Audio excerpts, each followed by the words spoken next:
scriptures, and we saw in Acts chapter 13 that Paul and Barnabas were sent, and we thought, well, if we're not going to be sent, we're not going to go.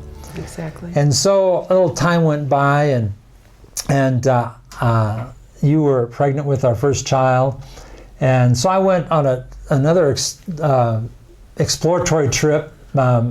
I think that time was with Walt Fleming and another guy, and so we spent another 10 days or something like that in Mexico.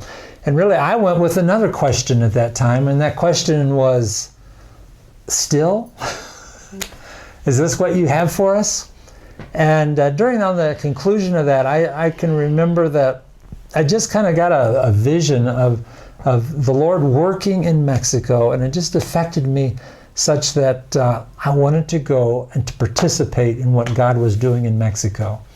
And it really was a little bit of adjustment of my way of thinking, because, I guess when you're young and, I'm going to do this and I'm going to do that, and it kind of took that away, because I just wanted to go and participate in what God was doing.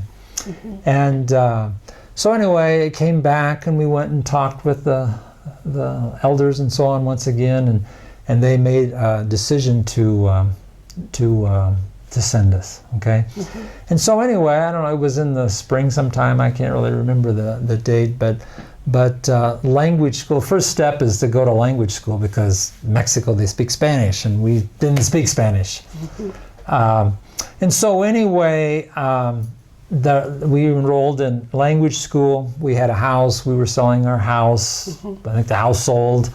We were giving away our furniture and all that kind of stuff, and our son was born, and he was born with a heart defect. He had tetralogy of Fallot, and so anyway, he, the doctors told us that really he should have a surgery when he reaches a certain weight, and so we decided that, well, we'll put off going to language school until January, and thought everything would probably be okay by then.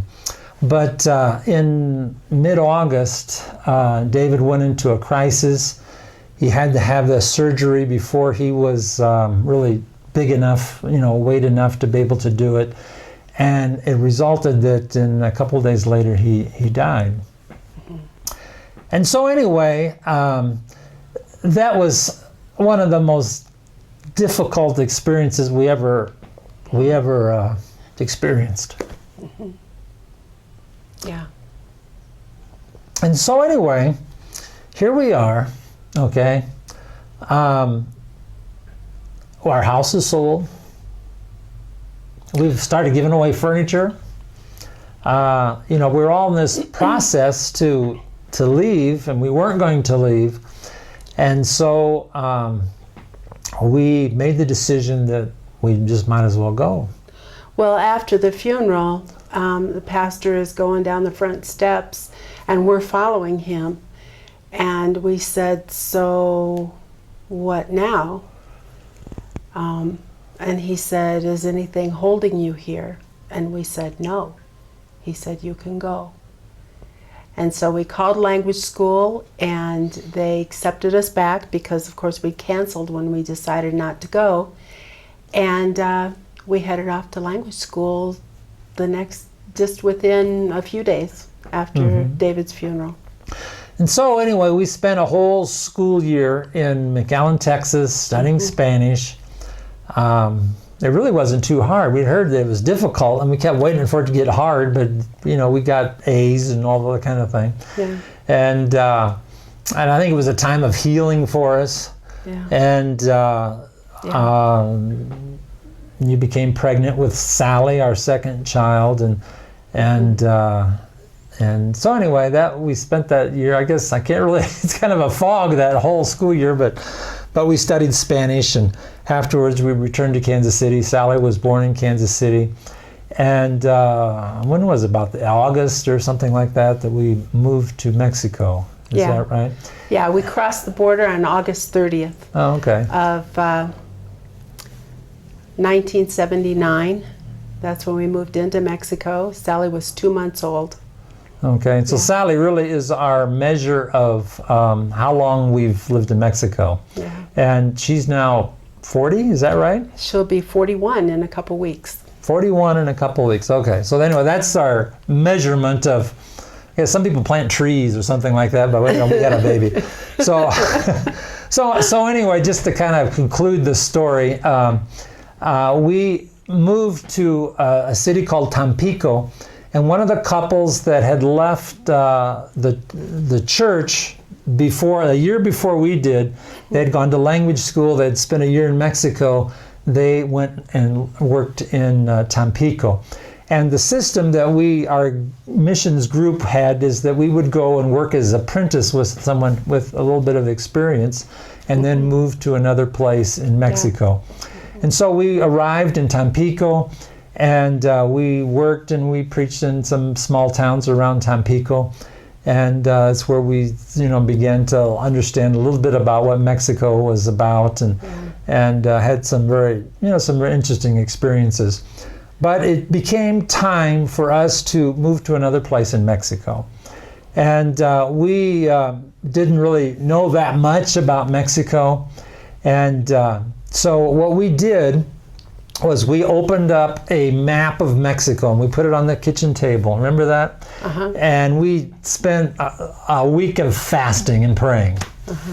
And, we had a heart for planting churches.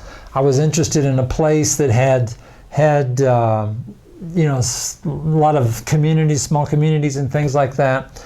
And just a place came off the map. We had never visited there. We didn't know what it was like, but it was a state called Tlaxcala. I don't think we could even pronounce it right. It has an X and a C and all that kind of thing in there. And so we did our best to pronounce it, and we felt like this is where God wanted us to go. Mm-hmm. And I can remember that we shared Tlaxcala with some local Christians, or an older family that was there. I can't remember their names, and I can remember him saying, "Oh, Tlaxcala, they really need people there to preach the gospel." And I kind of wondered, why? What does that mean?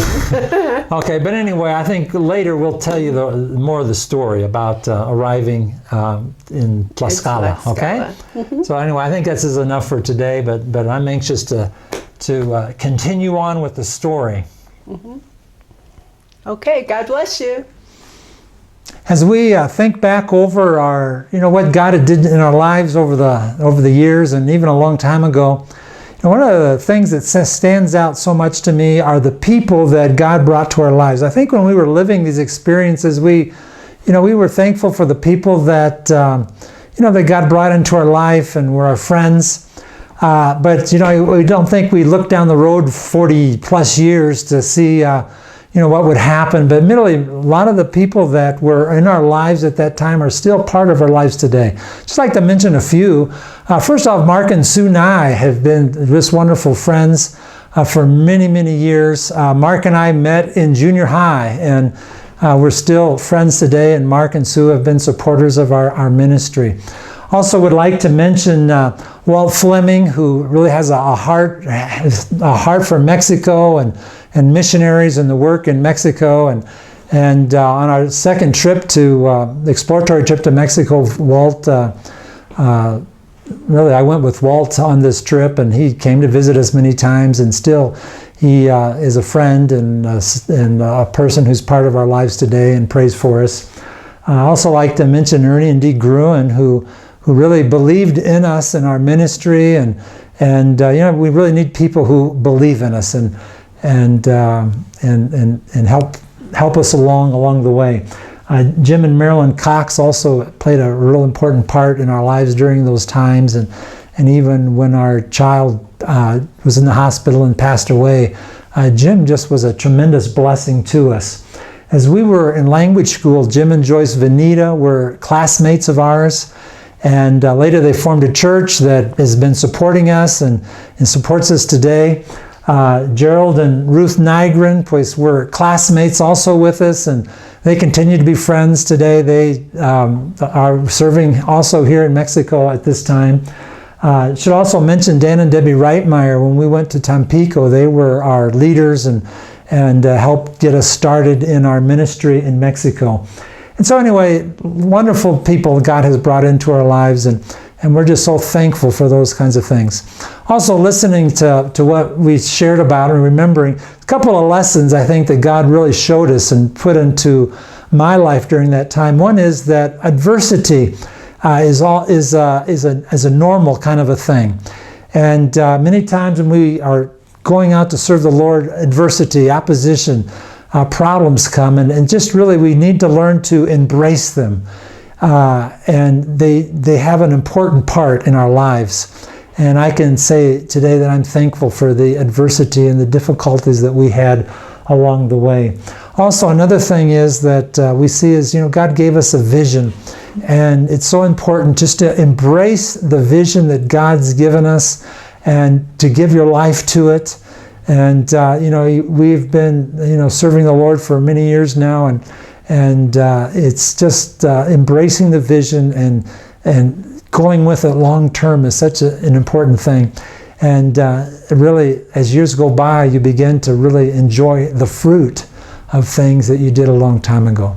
So anyway, we're just so thankful for each and every one of you, and thank you for being part of our ministry, part of our lives, and we're so glad we're able to share our story with you.